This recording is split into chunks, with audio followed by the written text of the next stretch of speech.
नमस्कार. यूट्यूबवरील माझ्या सर्व मित्रांना, माझ्या परिवाराला माझा नमस्कार.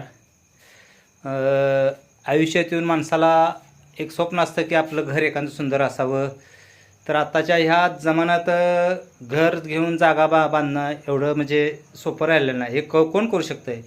ज्यांना गव्हर्नमेंटची नोकरी आहे, त्यांना शेती भरपूर आहे, असे लोक लवकर करतात. पण जे मध्यमवर्ग आहे, जे काबाड कष्ट करून खातात, त्यांना जागा थोडी असते. अशा लोकांना घर जागा घ्यायचं स्वप्न म्हणजे एक मोठं स्वप्न असते त्यांच्या आयुष्यातलं.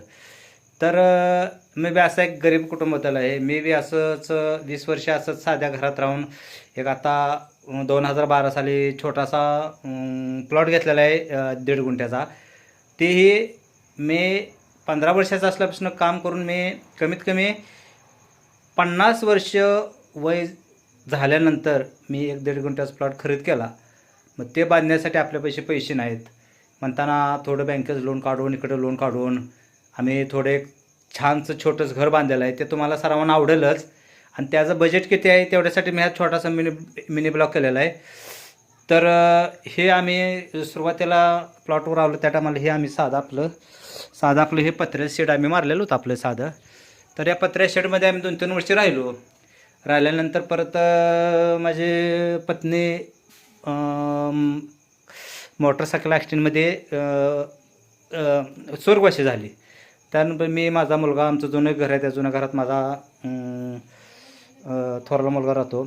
आणि ह्या प्लॉटवरती मी आणि माझा धाकटा मुलगा राहतो. तर आता त्याच्यासाठी घर बांधलेलं आहे आम्ही थोडं लोन काढून कंपनीकडं. आता ते आता पगारावर आम्ही ते फेडतोय ते. पण आयुष्यात माणसाचं स्वप्न म्हटलं तरी घर स्वतःचं पाहिजे आहे, निवारा पाहिजे. तर आयुष्यभर भाड्यानं राहतात लोक, त्यांना कसं जमतं, कारण परिस्थिती नसते तसं भाडं द्यायचं, हे करायचं. पण आता ह्या इतक्या महागाच्या जमान्यात एकतर गव्हर्नमेंटची नोकरी पाहिजे, नाहीतर स्वतःचा काहीतरी बिझनेस पाहिजे, तरच ह्या दोन्ही गोष्टी शक्य होऊ शकते त्या. तर आम्ही काबाड कष्ट करून थोडं पैसे साठवून इकडे तिकडे असं बँकेचं लोन काढून आम्ही 1.5 गुंठ्याचा प्लॉट 2012 साली घेतलेला आहे. त्यानंतर मग ते आता आम्ही घर बांधलेलं ते तुम्हाला दावतोच मी. त्यांचा बजेट जातो, हा छोटा माझा मिनी ब्लॉक आहे. त्यानंतर मी थोडा अगदी सविस्तर तुम्हाला त्याचा खर्च वगैरे सांगणार आहे. आता फक्त तुम्ही जे काही बांधलं आहे ते तुम्ही फक्त यूट्यूबवर सर्व माझ्या मित्रांनी पाहावे. आता मी तुम्हाला तसा व्हिडिओ करून दावत आहे मी. तर आता मी आमच्या पाठिंबाच्या प्लॉटमध्ये जिथं घर बांधलेलं आहे तिथं तुम्हाला ती जागा आणि ते आत्ताच संडास बाथरूम वगैरे आम्ही बांधलेलं आहे नवीन. त्याचा गिल्ला वगैरे काय केलेला नाही आम्ही अजून, पण हे आमचं संडास बाथरूम बांधलेलं आहे. तर संडास बाथरूमचा गिल्ला वगैरे केलेला नाही, फक्त बांधकाम करून सगळं आतनं चालू केलेलं आहे संडास बाथरूम. त्यानंतर हे आता तुम्हाला समोरून कॅमेरा मारून जातो आम्ही. तर हे आमच्या 2 खोल्या पहिल्या जुन्या होत्या, त्या आम्ही आता त्यात सामान वगैरे अडगळी वगैरे ठेवतो. ह्या 2 आमच्या खोल्या आहेत त्या जुन्या पहिल्या पत्र्याच्या, त्यात आम्ही 2 वर्ष राहिलो आम्ही. त्यानंतर आता नवीन घर हे आम्ही असं बांधलेलं आहे. हे तुम्हाला चिऱ्याचिटवीचं असं बांधलेलं आहे. तर त्यात 1 रूम किचन, 1 बेडरूम आणि मोठा हॉल असा तयार केलेला आहे. तर त्याचा साधारणपणे किती खर्च वगैरे आला तो तुम्हाला त्यानंतर आम्ही माझ्या पुढच्या मिनी ब्लॉकमध्ये दावणारच आहे. तरी आता मी हा तुम्हाला दावत आहे. हा फ्रंट केलेला, हा 5 फुटाचा स्पेस केलेला आहे. आणि जसं म्हणतात की राक्षसमुखी चौकटीचं तोंड नसावं, पुढं मागं घराला त्रास होत असं तसं. कारण त्या पद्धतीने अशा खालतवरतं 2 चौकटी समोर बसवला. हा पेस केलेला आहे दारात आम्ही. हा 5 फुटाचा फेस केलेला आहे. हे वर असं हे असं वर पत्रा घालून घेतलं आहे, जेणेकरून पावसाचं पाणी हे आपण जे दरवाजा बसवणार आहे त्या दरवाजाला पावसाचं पाणी पडून लागू नये, दरवाजा खराब होऊ नये. तर आता हे आमचे ही आता ही एक आमचे किचन रूम आहे. हे किचन रूम आम्ही 10 बाय 10 असं बांधलेलं आहे.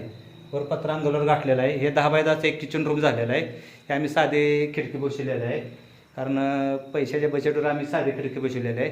त्यानंतर हे आत एक रूम बनवलेले आहे. ही बाय 10 बाय 10चीच रूम आहे. हे बी मोठं रूम झालेलं आहे. इथं बेडरूम आणि हा जो बाहेरचा हॉल आहे तो 10 बाय 10चा आहे. तो आम्ही किचन वगैरे करून इथं तयार करणार. आता हे बांधकाम पूर्ण झालेलं आहे आमचं. त्यानंतर दुसरा जो मोठा हॉल बनवलेला आहे मी, तो हॉल इकडे हा हॉल बनवलेला असा आम्ही. हा जवळजवळ 15 बाय 22चा हॉल बसवलेला आहे. आता गेला फरशा वगैरे POP वगैरे सगळं करून घ्यायचं आहे. पण ते पावसाळा लागला की त्यानंतर गिलावा करायचा, म्हणजे जरा गिलाव्याला बरं होते जरा वाईस. आणि हे आम्ही असं हे पत्र्या अँगलचं घर बांधलेलं आहे. साधारणपणे आम्हाला 3-3.5 लाख रुपये खर्च आलेला आहे. तर हे आमचं छोटंसं नवीन घर आहे. त्या मग घर बांधल्यानंतर माणसाला पैसा किती जातो किती नाही कळतं, पण माणसाचं आयुष्याचं एक स्वप्न असते की आपण एखादं नवीन घर बांधावं. तर काबाड कष्ट करून 4 पैसे साठवून लोन काढून आम्ही ही जागा घेऊन हे घर बांधलेलं आहे स्वतःचं. तरी यूट्यूबवरील सर्व माझ्या मित्रांना वगैरे फॅमिलीला माझं कळकीच आनंद आहे. माझा यूट्यूबवर एक चॅनल आहे अरुण जमादार. त्या चॅनलला तुम्ही सबस्क्राईब लाईक करा आणि माझ्या चॅनलला सपोर्ट करा. मी जसं तुमच्या चॅनल सगळ्यांचा सपोर्ट करतो तसं तुम्ही माझ्या चॅनलला सपोर्ट करा.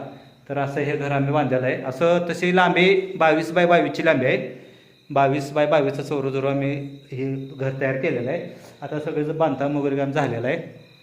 तर गेला बा अजून फरशाला टायमिंग आहे, ते आम्ही करणारच आहे. पण थोडं बजेट पैसे थोड्या झालं म्हणजे आम्ही करणार. हा फेस ठेवलेला आम्ही आता समोर असा 5 फुटाचा, आणि इकडे एक चौकट समोर ठेवलं किचनला आणि बेडरूमला जायला, आणि याच्या समोर अशी एक चौकट लावलेली आहे. ती ही आत आपल्या हॉलला जायसाठी. तर हॉल भरपूर मोठा झालेला आहे. ते जरा खर्चिक काम आहे, पण ते जरा पैसे आल्यानंतर आम्ही बजेटमध्ये करणार आहे. तरी माझ्या या छोट्याशा ब्लॉगला सपोर्ट करा. आणि याच्या पुढचा जो ब्लॉग आहे तो सविस्तर किती मटेरियल काय आणलं, किती खर्च आला, मजुरी किंवा विटा सिमेंट वगैरे सगळं तुम्हाला सांगेन. अगदी हे चेहऱ्या असं मस्तपैकी वेळ झालेलं आहे. जसं कोकणी पद्धतीत बांधतात तसं आम्ही घर बांधलेलं आहे. हे आमचं लांबनं तुम्हाला धावतो. हे कॅमेरा टावायतो या. हे असं हे तुम्हाला हे घर तयार झालेलं आमचं नवीन घर. असं 22 बाय 22 बांधलेलं आहे. मस्त आहे. गिलाव वगैरे झाल्यानंतर मस्त होणार आहे घर हे. तर असा माझा छोटासा मिनी ब्लॉग आहे. तर तुम्ही सर्वांनी याला सपोर्ट करा आणि माझ्या चॅनलला सबस्क्राईब करा. अरुण जमादार 8182 हा माझा यूट्यूबवर चॅनल आहे. त्याच्यावर तुम्ही सर्वांनी सपोर्ट करा आणि पुढच्या ब्लॉगमध्ये तुम्हाला सगळ्या सविस्तर खर्च वगैरे सांगेन. जय हिंद, जय महाराष्ट्र.